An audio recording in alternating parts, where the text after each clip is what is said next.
Hello and welcome to Faithfully Stampin' with Jennifer Helm. I am Jennifer Helm, the Faithful Stamper and an independent demonstrator with Stampin' Up. Today I have for you a twisted easel card. This is a simple card with a little fun twist to it. So it's a 4 1/4 inch square card that has an easel stand inside so that when you engage that piece, the card stands up and it just kind of becomes a little showpiece for your recipient. So it's a little 3D, but it's not too complicated and it's pretty simple to make. So I'm going to show you how to do this.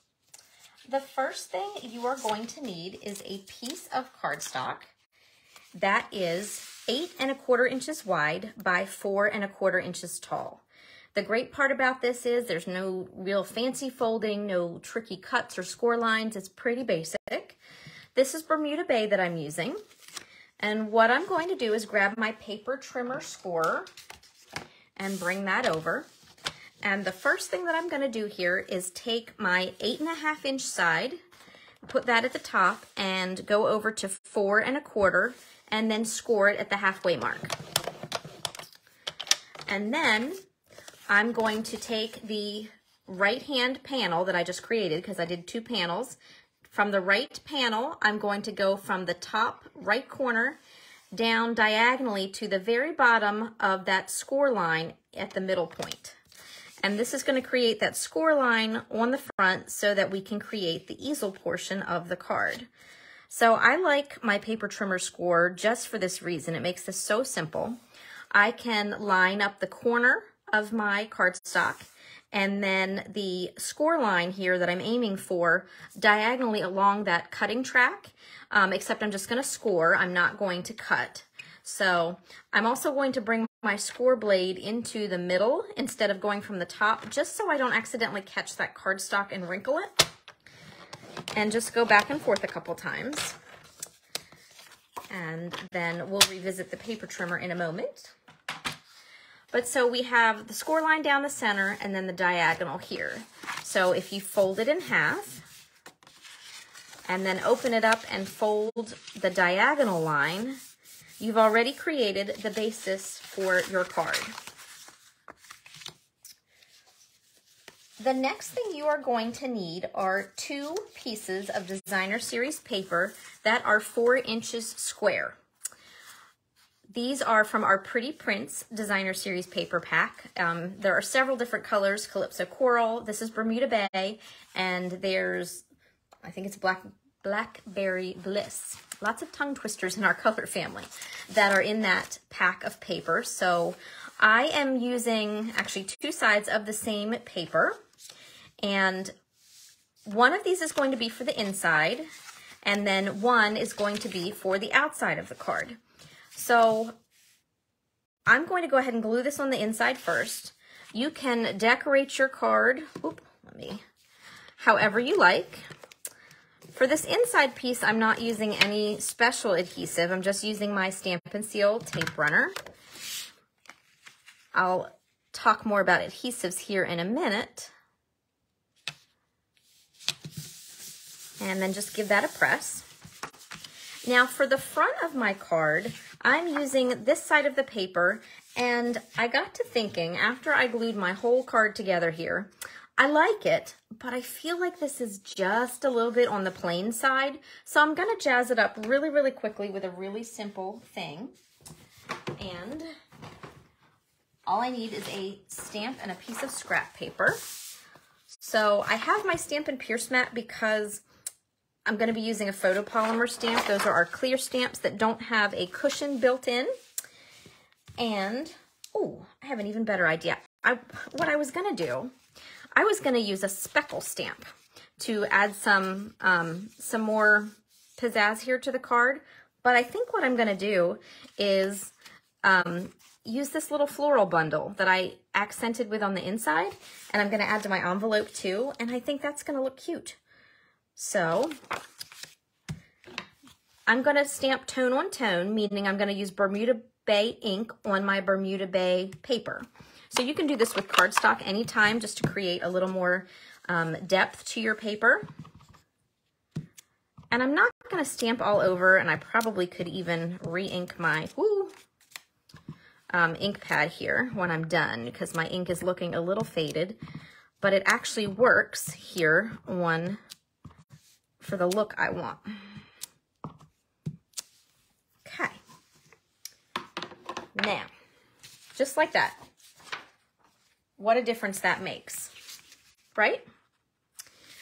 So now what I'm going to do is I'm going to take this 4-inch square. I'm going to bring back that paper trimmer for a minute.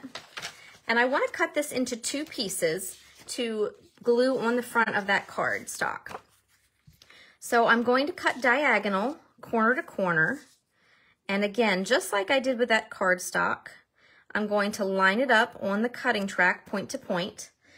I'm going to move my cutting blade up this time because I want to cut, not score. I'm going to put it in the middle, and that way, again, I'm not going to tear those corners if it happens to catch it. It should not catch it doing it that way. All right. So now I've got my card base here, and I'm going to take these 2 pieces and just glue them to the front of the card for a little, for more decoration on the front. Now I'm going to switch to liquid glue here for a minute. I'm really a tape runner kind of girl, but what I prefer to do in cases like these where I have little points that I want to make sure they stay down is I can get a little bit closer to the edges with my glue. And so I'm going to use my Tombow liquid glue here to do that. My glue was not behaving itself earlier, so hopefully it's a little better behaved now. The rule of thumb with your glue is dot, dot, not a lot, or what I'm doing is I'm really pushing my glue tip down as much as possible, so I'm not getting a big goopy stream of glue, just getting enough to keep these pieces in place. So I'm just going to line up on the corners.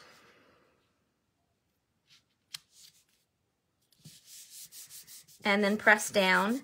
And because I did not use a lot of glue, I used just enough, I don't have seepage out the corners, but my paper is going to stay where I want it to, with all my corners nicely sticking. And so I just line up with a little bit of border around both edges, and then hopefully it's straight and will be in place where I want it to be. I'm just going to give this a quick press so it glues. Our glue dries really quickly, which is another plus. Now we are going to decorate the outside of the card, and then we'll talk more about the inside. So for the front, I die cut a circle from our Layering Circles die cut set. This is Coastal Cabana. And then I cut a slightly smaller circle in Basic White. I stamped it with some leaves from our Petal Park stamp set here. This is a fun new one that we have with some layering techniques. I just used the outline stamp here of the leaves, and then I ran it through an embossing folder. So hopefully you can get a good view of that. See those little score lines? This is a new embossing folder set. It's actually a 3-pack called our Basics 3D Embossing Folder Set. This is an online exclusive. So you can visit my website, which is thefaithfulstamper.stampinup.net. Pardon me, I forgot my little tag up top tonight. And you can check out these embossing folders along with some other online exclusives. It is March 2023 if you're watching this video, and they are available now while supplies last. And there's stamp sets, there's the embossing folders, there's designer series paper, lots of fun things to check out, so be sure to do that. And while I'm thinking of it, you can also hop over to The Faithful Stamper on Facebook, and you will find a link to my page there. All right, so these two I'm going to glue together. And these are going to be decoration for the front of the card. So before I go any further with the decorating, I'm going to place this on the front. And I'm so happy that I did that little accent stamp. It just makes such a difference, I think. A subtle difference, but still a difference. So the big thing to remember, you can decorate the front of your card however you want, but you need to put some you need to watch your dimensional placement. That's what I'm getting at here. So you don't want to glue, you don't want to put dimensionals all over, which is typically what we do when we design a card, because if you do that, then you're going to take away the ability for the card to bend. You want to keep your dimensionals below the score line, below that fold line here. So you can do this a couple different ways. You could flip your circle over like this and put your dimensionals here and then turn it back over. I'm actually just going to put a couple dimensionals here in the middle. And then, let's see. I think that's good. Now, I can fold the card like this and see that I don't have any dimensionals showing. And then what I can do is I can just lift up here and see if I need to add any more or if this is going to be snug enough the way it is. And I think it's good that way. So next, to continue decorating the front, I am going to do a little bit more stamping. I'm going to add the flowers to the front of the card. So I have a scrap of basic white, and this portion of the stamp, the flowers, actually coordinate with a petal punch. And so what I'm going to do here, this is a quick tip, and I've learned this the hard way, and I still did it wrong last week when I was using this stamp, but it's okay. I'm going to help you so you don't make my mistakes. When you stamp something like this, it's helpful if you look at how you're going to be putting the paper in the punch. So I'm going to unlock the punch, and I'll either hold it like this and slide the paper up, or I might do it from the side here like this. So what I want to do is make sure my stamped image is stamped in the same orientation, and that way I'm not trying to finagle, or half the time I have to cut half the paper off and then try to find a little bit to hold on to so I can do the punching. If I was smart and I thought of this before I stamped it the first time, I would save myself time and aggravation. So that's why I'm sharing it with you, so I can save you time and aggravation. So I want to make sure that my stamp has the larger flower to the right and up top, and that way I'll be able to easily punch on my paper. And sometimes I keep that there just for a little bit of reference. So I'm first going to stamp the outline of my flowers. Let me move some of this out of the way. In Bermuda Bay. Just like that.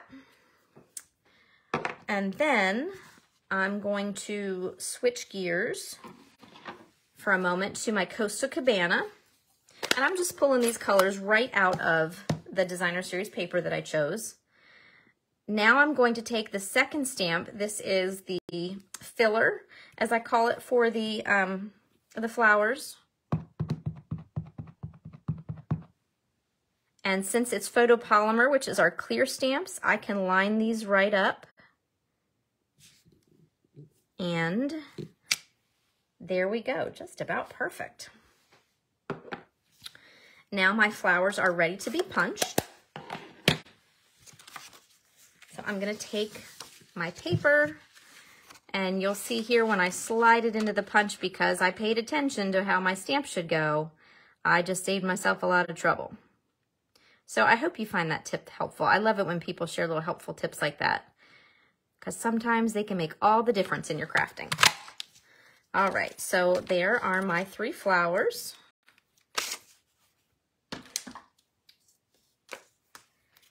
I'm going to put dimensionals on the back of these. So these 2 larger flowers are going to get a large dimensional. And then I got a couple, I'm going to put 1 mini one on the back of that small flower. I love having 2 different sizes so that I'm not trying to cut a teeny tiny piece of dimensional. Now let's see. This is the fussiest part of this whole thing. I was trying to figure out where to put my flowers. I think I'm going to put 1 there, and then I do this different every time. The trick is I don't want them to be too diagonally stacked. Let's see. I think I'll do that. There we go. Maybe not perfect, but good enough for me. Now, my last finishing touch for the front here is I'm going to take some of these adhesive-backed Milky Dots. These are a fun new embellishment that we have. They come in 4 different colors. And I'm going to grab some of these golden ones at the bottom and just use them as centers for my flowers. So I'm going to use 2 of the larger ones for the larger flowers and then switch to a small one for my mini one. This one wants to get away. There we go. Now, 2 things left to do. One is that easel stand, and then the second is to figure out where I want to put the portion that I'm writing on. So let's start with the easel stand. So I pre-stamped and die cut Just For You. This is from our Charming Sentiments set. It's a great stamp set with sentiments for all sorts of different occasions. And then if you purchase the bundle, you get the matching dies, which cut out all those sentiments. And I love it because very seldom do you find a stamp set and sentiments that cut out, or die cuts that cut out the sentiments. A lot of time we get the images, but we might not get the words. And so I love having a whole stamp set with lots of different words to choose from. So this is going to be my easel piece, and I'm going to put 2 of these mini dimensionals here.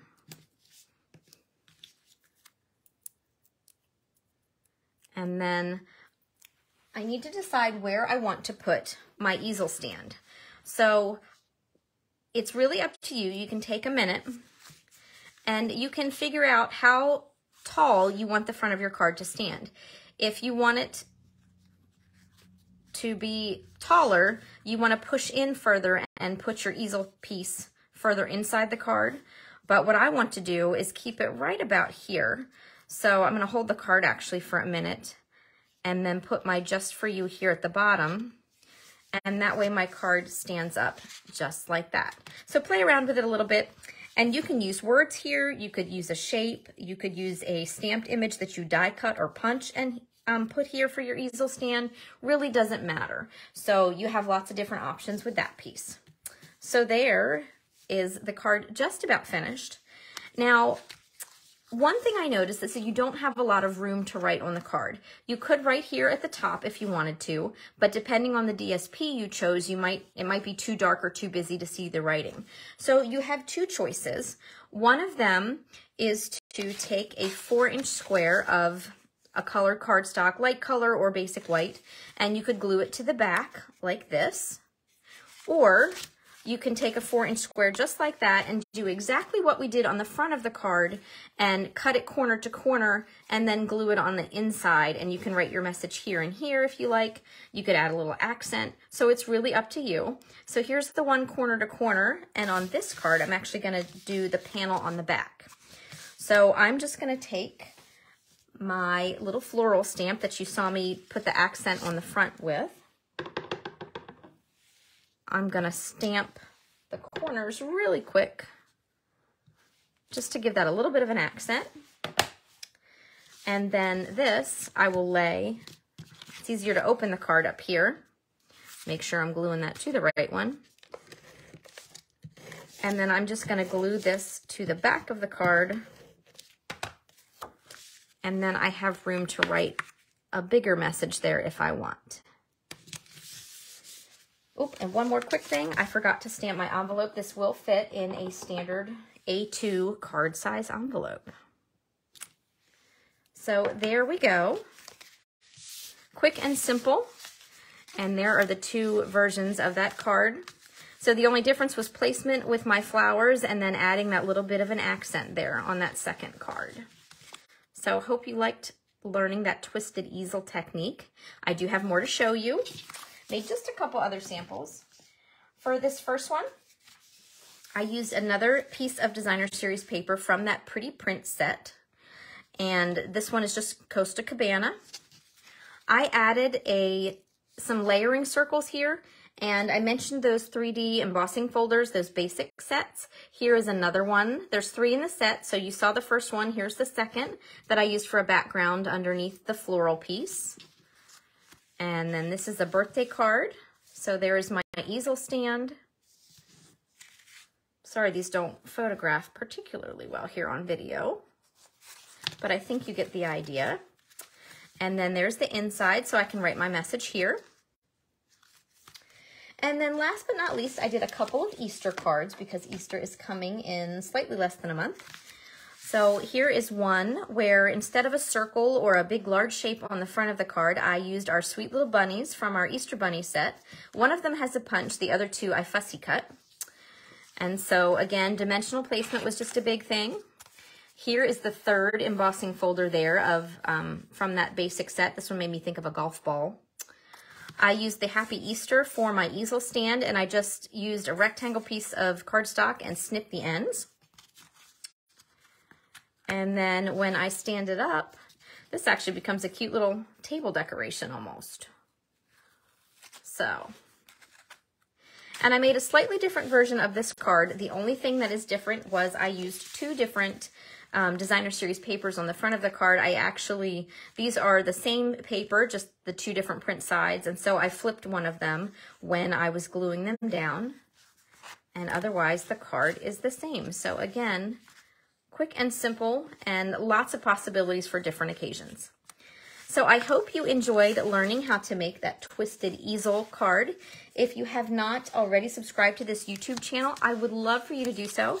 You can subscribe and then click that notification bell and receive a little notification on your computer or phone each time I post a video here live on the YouTube channel. Thank you so much for watching. Take care and happy crafting.